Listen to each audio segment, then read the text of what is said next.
Le super sidechain, alors c'est le titre de cette vidéo, ça a l'air peut-être à entendre comme ça très compliqué. En fait non, c'est une technique toute simple et très utile qu'on va voir tout de suite ensemble. Amis musiciens, bonjour et bienvenue, Thierry de produire-sa-musique.com.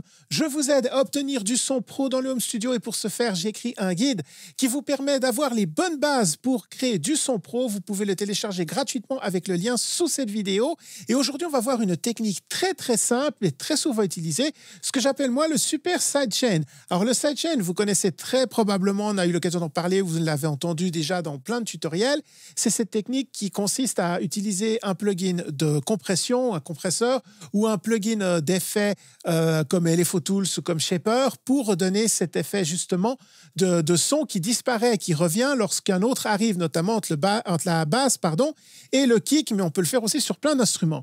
Aujourd'hui, on va voir ça, mais d'une façon différente, c'est-à-dire au lieu d'utiliser un plugin, on va tout simplement utiliser l'automation de volume, mais on ne va pas le faire n'importe comment, on va le faire sur les groupes. Et pourquoi sur les groupes? Parce que très souvent, ça permet de donner un effet de sidechain à tout un ensemble d'instruments en même temps, plutôt que de travailler les instruments un par un. L'avantage, c'est que ça nous permet d'avoir beaucoup plus de contrôle, et le problème quand on utilise un compresseur en fait sur un groupe, c'est que très souvent, on a des sons différents qui arrivent à des moments différents, et du coup, ça fait réagir le compresseur de façon différente, évidemment. Ici, avec une automation, on a un réglage parfait qui se répète de la même façon systématiquement à chaque fois qu'on l'utilise. On va voir concrètement comment ça se passe. Par exemple, ici, j'ai un groupe de basse que vous voyez. Je vais vous le faire écouter sans aucun effet. Comme ça, vous pourrez vous rendre compte de ce que ça donne.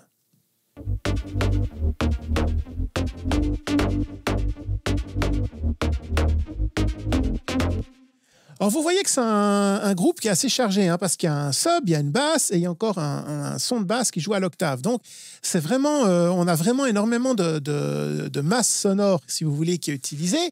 Et le problème, c'est que si vous la laissez telle qu'elle, ça va se battre en duel avec les percussions, avec le kick, avec les drums, etc. Ce que j'ai fait notamment donc, avec le kick, c'est là où on va voir le plus de problèmes. Ça, je vous en ai déjà souvent parlé et je vais encore vous en reparler parce que c'est là où on a souvent le plus de soucis avec ces subs notamment. Et ce que j'ai fait, donc ici, c'est mon système d'automation de groupe. C'est-à-dire que toutes mes basses sont envoyées vers mon groupe de basse qui est ici, où j'ai fait donc, ce que j'appelle la super automation. Je vais l'activer, comme ça vous allez voir ce que ça donne. Tout simplement, en zoomant, on voit mieux. Ce que j'ai fait ici, c'est qu'à chaque fois que mon kick arrive, donc sur le temps exactement, premier, deuxième, etc., j'ai abaissé le volume de la basse à moins l'infini, donc on a vraiment plus de son de basse, et je l'ai fait revenir progressivement jusqu'à son point initial ici. Alors, ça, on peut le régler. On peut régler la durée de notre effet. On peut régler la courbe. Ça, c'est quelque chose de très pratique à faire sur Cubase. Selon votre logiciel, ce sera un peu différent, mais c'est le même principe.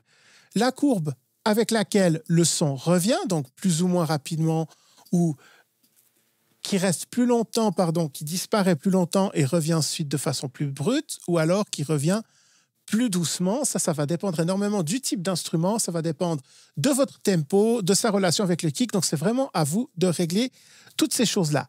Et une fois, là, je vais remettre juste à 0 comme j'étais avant.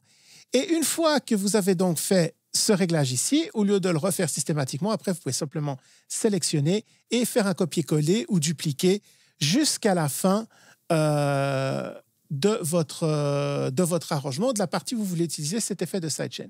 Donc, vous voyez que c'est quelque chose de très simple à faire. Et comme j'ai fait sur le groupe, donc toutes mes basses vont être affectées en même temps avec le même rythme et le même effet de sidechain. Concrètement, ce que ça donne avec mon kick, je vais vous le faire écouter.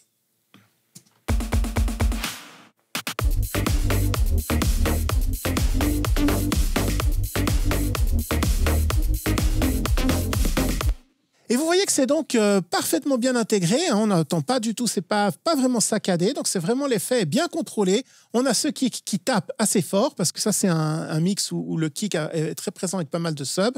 Et on a notre basse qui arrive donc juste après et qui trouve ainsi sa place. Et on a nos deux instruments qui sont dans une parfaite relation et qui ne se battent pas en duel. Alors, évidemment, on n'est pas du tout obligé d'utiliser ça seulement avec les basses. Ici, je l'ai utilisé également avec un instrument, avec un arpeggio de violon qui vient dans la deuxième partie de mon arrangement ici, et que je vais donc vous faire écouter une fois en solo.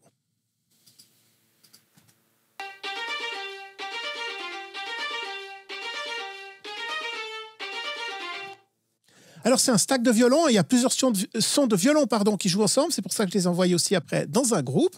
Et vous entendez qu'ils jouent pendant toute la durée sur toutes les notes. Maintenant, j'ai fait mon effet de sidechain de la même façon. Je vais également vous le faire écouter une fois en solo.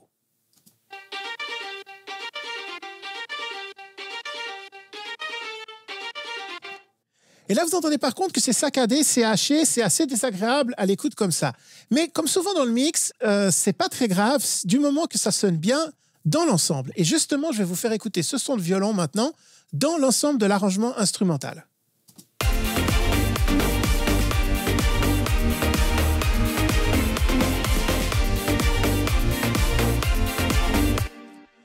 Et là, vous entendez qu'il est parfaitement intégré. On n'entend plus ce côté saccadé, on n'entend plus ce côté haché. Pourquoi? Parce qu'au moment où le violon disparaît, on a beaucoup d'autres éléments qui arrivent, notamment notre fameux kick et notre basse dont je vous ai parlé avant, mais j'ai également d'autres instruments dans l'arrangement, piano, synthé qui arrivent à ce moment-là. Donc, le violon, en fait, on n'entend pas du tout lorsqu'il disparaît. Simplement, il laisse sa place aux autres éléments et revient en jeu quand les autres éléments, eux, ont tendance à plus disparaître, notamment, encore une fois, notre kick, puisque c'est lui la base de la rythmique. Mais vous pourriez le faire pour n'importe quel autre effet. Hein. Si vous avez un instrument que vous avez envie de mettre au premier plan et de faire disparaître un autre, vous pouvez le faire avec un sidechain traditionnel.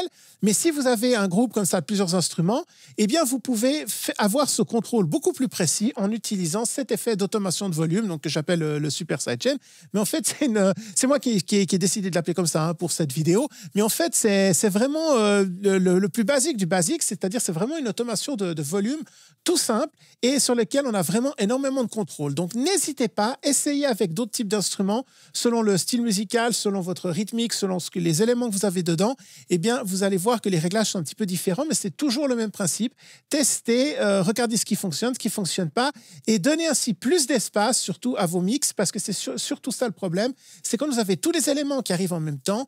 Après, au niveau de vos compresseurs, au niveau du mastering, etc., vous avez des volumes sonores qui doivent être gérés, qui arrivent d'un coup vraiment avec beaucoup d'impact. Du coup, ça fait travailler énormément vos compresseurs, vos limiteurs et toutes ces choses-là. Et c'est là que vous avez des mix qui sont au final moins définis. Alors que si vous utilisez ce système-là pour faire disparaître les choses quand on n'en a pas vraiment besoin, ça permet vraiment de donner à chaque instrument sa place dans le mix. Et ça, c'est quelque chose, c'est une chose sur laquelle je reviens très très souvent dans les tutoriels parce que c'est très important. Je reviens aussi dessus dans un chapitre du guide dont je vous ai parlé en introduction. C'est vraiment un principe, hein, vous allez voir, qui permet vraiment d'avoir des mix plus clairs et plus définis.